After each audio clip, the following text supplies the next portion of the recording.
Well, here we go with lesson number 3. And this is rather interesting because one of my favorite numbers is 3. And in fact, I collect 3s. I collect the number 3. Here's why. While I was going through this seeking to discover how to be successful, I learned from a very wise teacher what has been called the principle of the 3%. Now, may I just share that with you? What this person said to me is that through research, they had found that basically people fall into 4 categories. 3% of the population know who they are, what they want, and have a plan to get it. Only 3%. They have the focus, the drive, the determination. They know who they are. They know what they want. They know who they're called. All those things I've talked about. They know that. Only 3%. 10% have some idea, not nearly as clear and concise and not as clear as it would be best to be, but they know something about that. Then 60%, the vast majority of people, simply have hopes, wants, and wishes. No plans, no goals, just someday I'd like to do this. That would be nice. And 27% really are kind of clueless. They just kind of deal with the day as best they can. No hopes, no dreams, no plans, no goals, just live for the day. And only the day. 3%, 10%, 60%, 27%, and so I like the number 3 because I'd like to be one of those 3%. I'd like to know who I am and what I'm called to be and who I'm called to serve and what are some of the things that I'd like to achieve in life. I'd like to be one of those 3%. And it actually is in chapter 3 that St. Paul really puts it to me. He's talking about things and then he has this wonderful line which is vital because I had really been double-crossed. He says, forget what is behind. Forget it. Forgive it. Good things, bad things, forget what is behind. I press toward the mark of the high calling. Wow. So not only do I have to be thankful, now I have to be forgiving. I have to be forgiving of all that crap that people have done to me. All those difficulties and those betrayals. Forget it.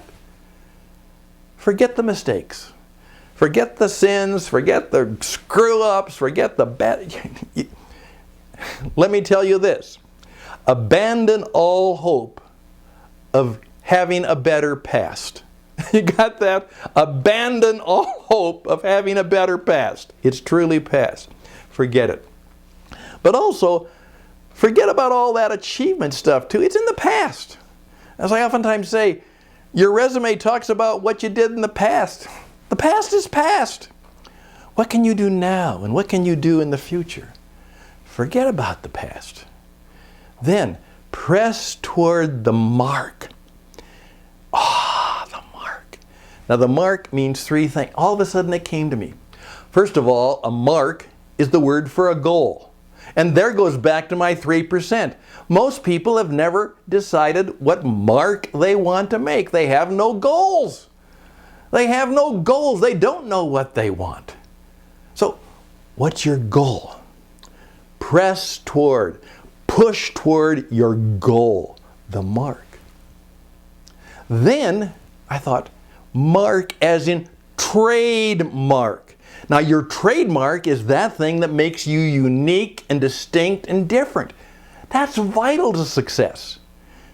We talk about trademark, that's who you are, that's your brand, that's the thing that makes you unique and powerful and different in the marketplace. So St. Paul is saying is, press towards your trademark. Find your unique, distinct, and powerful way of serving people. Have and live and show a trademark. And then, mark means you made the mark. You left your mark. You actually left a difference. One of my friends said, unfortunately, most people live their lives in such a way they only leave a blur while others make their mark. So how are things different? How are people different? Because you made your mark. Things changed. Things just didn't improve. People and places and products and processes, things are different because you were there. That's your mark.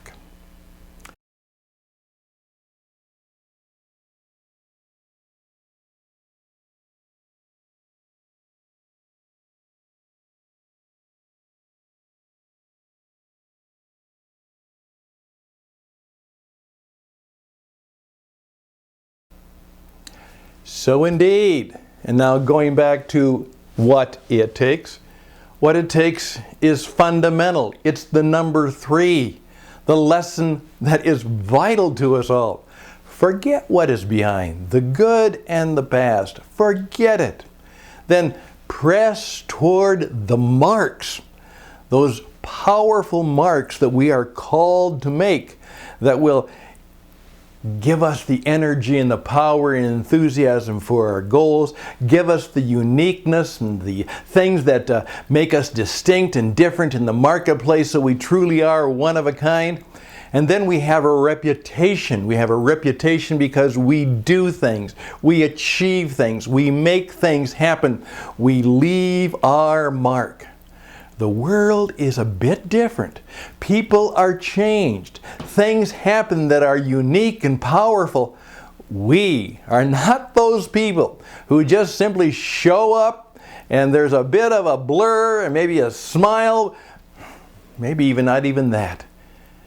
We are people who truly make a difference. We make our mark. Now, that's what it means.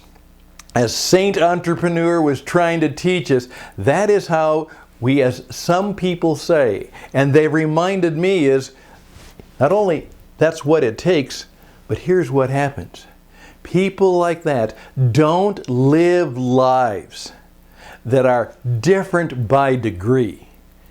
Those kinds of people, those 3%, are the kind of people who live lives that are different in kind. Different in kind. So that's my challenge to me.